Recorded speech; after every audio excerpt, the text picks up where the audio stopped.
నల్గొండ జిల్లా డీసీసీ ఎన్నికల ప్రక్రియలో భాగంగా శనివారం నల్గొండలోని మంత్రి కోమటిరెడ్డి వెంకటరెడ్డి క్యాంపు కార్యాలయంలో విలేకరుల సమావేశం నిర్వహించారు. ఈ సందర్భంగా ఏఐసీసీ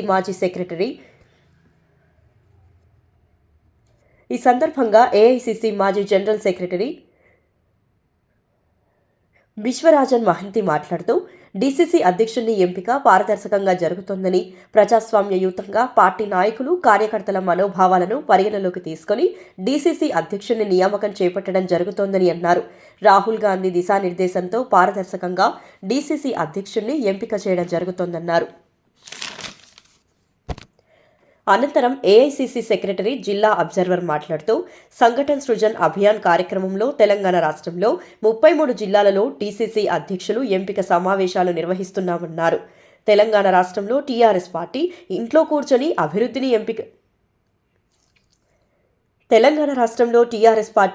కూర్చొని అభ్యర్థిని ఎంపిక చేస్తోందని, కానీ కాంగ్రెస్ పార్టీలో మాత్రం పారదర్శకంగా డీసీసీ నియామకం జరుగుతోందన్నారు.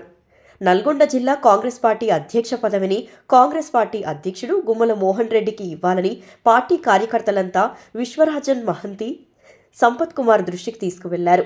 ఈ కార్యక్రమంలో కాంగ్రెస్ పార్టీ నాయకులు, కార్యకర్తలు తదితరులు పాల్గొన్నారు.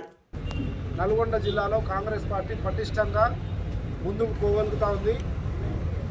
ప్రభుత్వ కార్యక్రమాలను నిర్మాణాత్మకంగా క్షేత్రస్థాయిలోకి తీసుకుపోగలుగుతారు. అందరు నాయకులను నలుగురు ఎమ్మెల్యేలను 5 మంది ఎమ్మెల్యేలను ఆ సగము ఇంకొకటి సగము చలో ఎట్లయితే ఉన్నటువంటి ఎమ్మెల్యేలు అందరినీ సమన్వయం చేసుకొని కార్యకర్తల అభిష్టం మేరకు ప్రదేశ్ కాంగ్రెస్ కమిటీ కానీ, అఖిల భారత కాంగ్రెస్ కమిటీ కానీ ఇచ్చినటువంటి దిశానిర్దేశాన్ని తూచా తప్పకుండా అమలు పరచగలిగే నాయకుడు ఎవరని గుర్తించే ప్రక్రియలో భాగంగానే ఈరోజు ఈ కార్యక్రమం చేపట్టడం జరిగింది.